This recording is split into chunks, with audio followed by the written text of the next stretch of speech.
Hello, I'm Utbn, also known as Jace. Some people know me from the forums.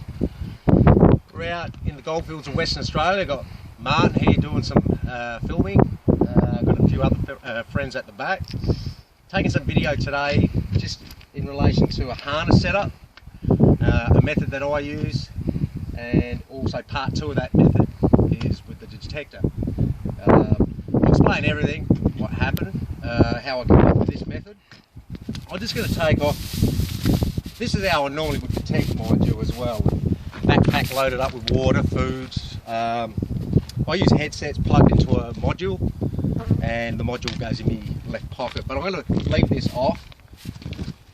It's just pointless having that on, and also the camelback. So I'll get that off. Feels like I'm trussed up like a turkey.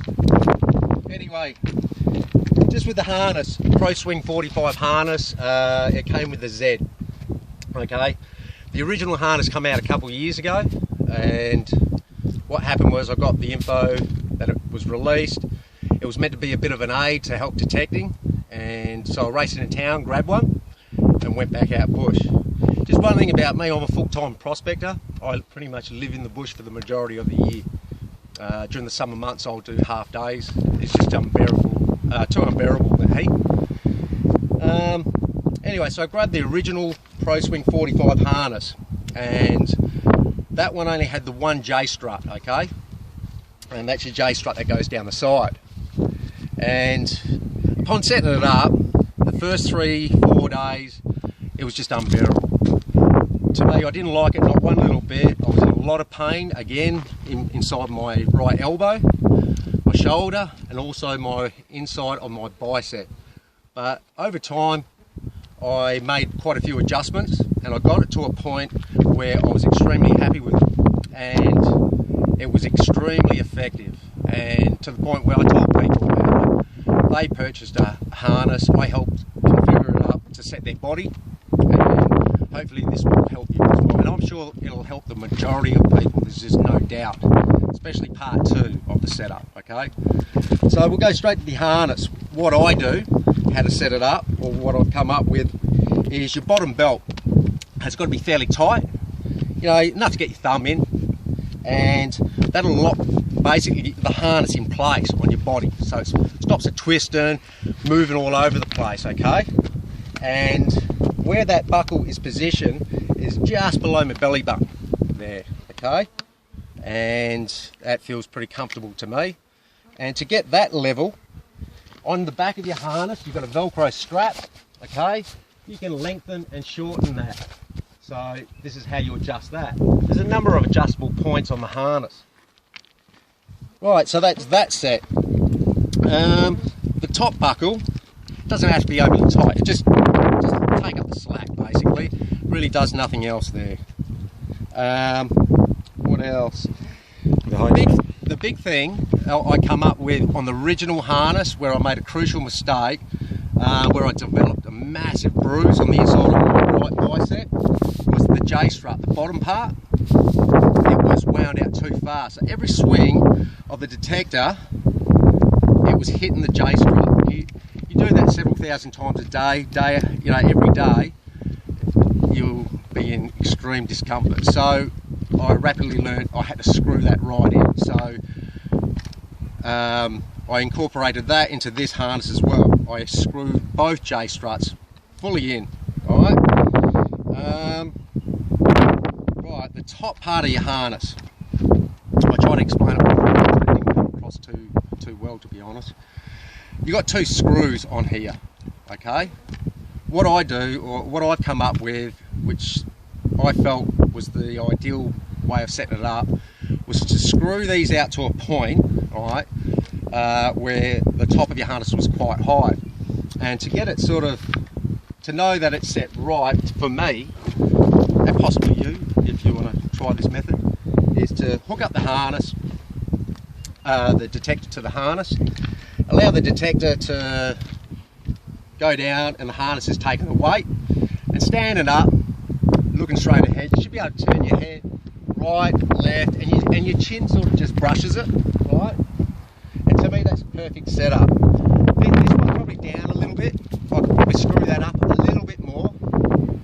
but it's quite fine, you know. So that's about it. If your tops are sagging down on your shoulder, you're gonna use your shoulder, and you will do your shoulder in eventually. And as you can see, I could actually swing, you know, with just thumb and fingers. The harness is doing its job, all right? So I set that way for myself, and I was happy. But then, because of the weight issue, everyone knows the Z is very, very heavy. But as you can see, look at the balance, right?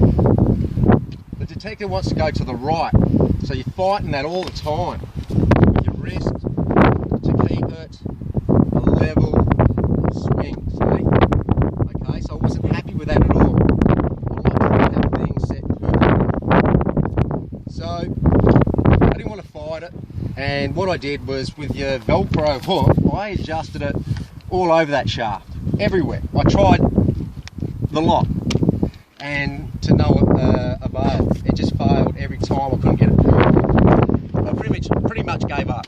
I thought the best position I come up with was here, up to your Velcro hook, place up near top plant on the shaft there.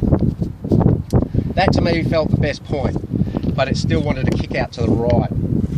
Okay, so I was stuck with it. But then the second problem arose after about 1 week of solid detecting, okay?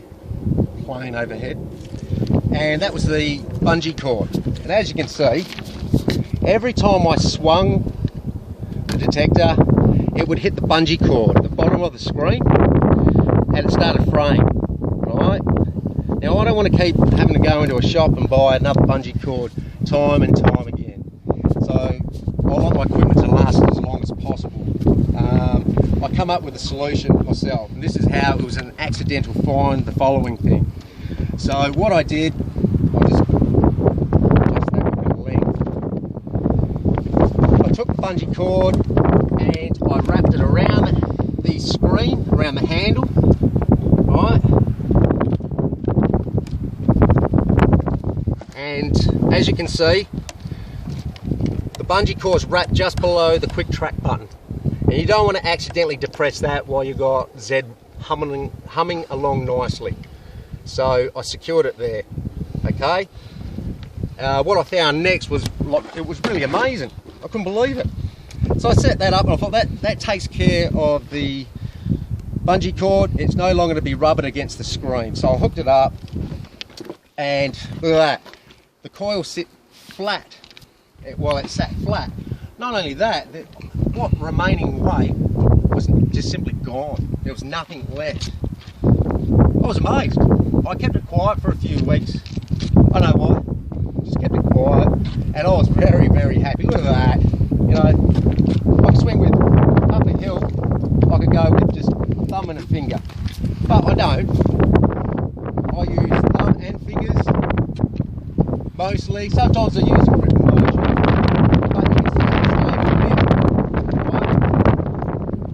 Anyway, it's become common knowledge now also that I pulled in gold targets by the hundreds.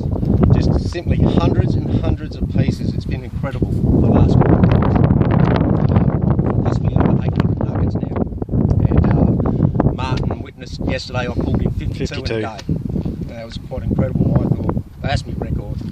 But anyway, what was happening was, every time I was retrieving a target, you would take off your clip, okay, place it down and recover your target, put your target in the jar, grab your detector, and quite often this was unraveling, so I wouldn't be aware. I'd go to hook up, to go start, and I'd have to take it off, wrap it around again, and to continue. So when that happened, possibly 100+ times, I thought, I'm sick of that. So this is what I come up with. I wrapped it around the handle again. Simple, I don't know, is it a slip knot or what? Okay. Secured it into position, right there, and never again to this day has that unraveled, and I don't have any dramas with it. Does it keep the bottom one tight, Jace? Yeah, what happens, I know some people think that this is just irrelevant, having this anchor point now, here, right? Some people think that this is doing the job now, but that's not true, right? I'll show you what happens. I'll just adjust it right up. So my harness is taking the weight. The bungee cord is stretching, right? This, it has a job to do still. That's still quite taut, right? Because the bungee cord stretches, especially after time when you're swinging, it gets quite tight. So that's helping lock that in position, hold it in place. And the final stage is to wrap it around the handle. And yes, it takes some weight, but the whole setup that I've got, the weight's distributed shaft up here through to the harness, and your body is taking the full load through your legs. Now that, to me, is just the most perfect way to have this set up. Consider it, I'm not using any extra equipment. I'm using the equipment MyLab have provided. In the forum, I highly recommended that people try to swing with your thumb and fingers as much as possible. I never said you have to. There's a reason for that, which I did explain. And the reason why is it will train you. I'm going to get rid of this bloody scoop too. Alright, the reason why I suggested to use your thumb and fingers, right, is it's going to teach you to use this bungee cord adjuster. Right, and that's imperative to use for things like Mark shows up the hill here, right? We've got a pretty rocky country up here, and if you're going to use a gripping method at all times, what you're going to do is, just without knowing it, you're going to raise your coil or the detector up, you're going to use your arm, and you'll train yourself to continually do that, and at the end of the day you defeat the purpose of having this set up this way. So instead of using your arm, guys, use this. This is why, if you use your thumb and fingers as much as possible, you are going to train yourself to feel like, as I take a few steps up, I can feel some changes in this detector. I can feel the weight wants to drop down, right? So at that very moment, what I do, and I do this on the fly, you know, without breaking stride, I adjust it, raise the coil up, and it's back to thumb and fingers. No worries. There's no dramas. There's no weight. There's nothing. That is why I suggest doing that, so you are continuously training yourself to use this method in a very good way, and it will help you. Okay. So just to finish off a demo, go back downhill. You can see the coil's raised in the air, right? I'm still using my thumb and fingers, and all I do is readjust and back down the hill I go. Easy as you like, you know. I mean, I'm not swinging it like how I normally would. I think I'm making it quite clear how easy it is, okay? And that is it. Something so simple that was born out of just an accident, trying to prevent equipment failing, secured it through the handle, and wow, what a difference. That coil, you cannot get that more perfectly placed than the way it is swinging right now. Okay? Come up and put that on the forum just to help some people, because there was a lot of complaints about weight issues, and believe me, I don't feel any weight. I do not get sore elbows, shoulders, or inner biceps anymore. It's the problem solved, and that is it. Anything else, Mark? Covered, or? I think you covered it. Very good. Thanks, Jace. No Much worries. appreciate your time. Hope you also like the video. Feel free to share it. Share the info. It's only going to help people. Like I said, with the equipment you've got, there is a way to help you. So good luck out there.